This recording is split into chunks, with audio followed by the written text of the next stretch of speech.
È stata appena premiata una cara amica, Antonina Di Maria. Noi la conosciamo come scrittrice, ma poi ha esordito anche come poetessa, ha ricevuto tantissimi riconoscimenti.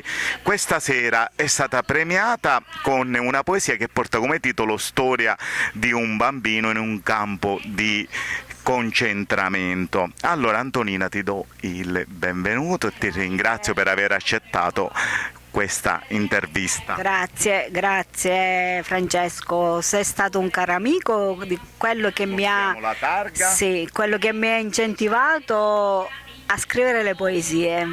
Tu lo sai che sono nata dal nulla, Però vai bene, stai ricevendo abbastanza riconoscimenti. sto ricevendo abbastanza riconoscimenti. In un anno posso dire che ho ricevuto 40 attestati, premi, encomi di merito, non so più dove metterli, e continuo a scrivere e continuo a ricevere premi veramente inaspettati.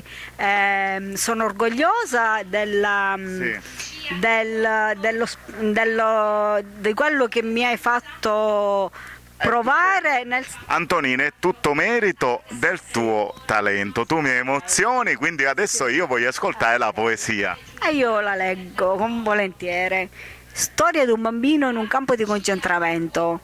Vengo dal tempo passato, passo nel tempo presente. Un numero impresso nel mio braccio non è un tatuaggio, è uno di quei numeri che mai potrò dimenticare, impresso su me stesso, sul mio cuore. Tanti anni fa mi fu stampato in un luogo mai dimenticato. Tanta gente come me lo ha portato. Tutti insieme vivevamo, con le lacrime nel cuore. Quante donne e uomini incontrati, quanti bimbi ho visto abbandonati, quante lacrime versate. Io sto qui a ricordare i vestiti a righe abbandonati, mucchi di scarpe li buttati, tristi sguardi tutti intorno a me. Tutti sapevano, tutti tacevano e nessuno ha mai parlato. Ad uno se ne sono andati, uomini, donne e bambini, piano piano ed in silenzio, tutti in fila come fanti. Marciavamo tutti insieme, circondati da filo spinato, dentro un campo minato.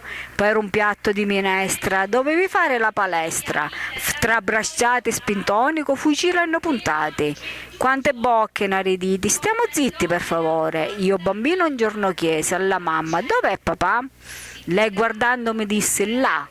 Un capannone io vidi, dove usciva un fumo acre, dall'odore nauseabondo. Il viso della mamma iniziò a piangere. Forte forte mi abbracciò e io capii, papà era volato via. Antonina Di Maria.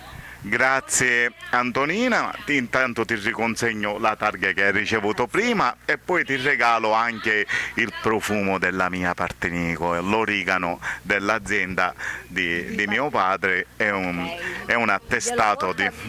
Glielo porto a mio papà che già ha fatto la raccolta in giardino. Grazie Antonina, ti auguro un in bocca al lupo per la tua carriera di scrittrice ma anche di poetessa e ti do un bacio. Grazie.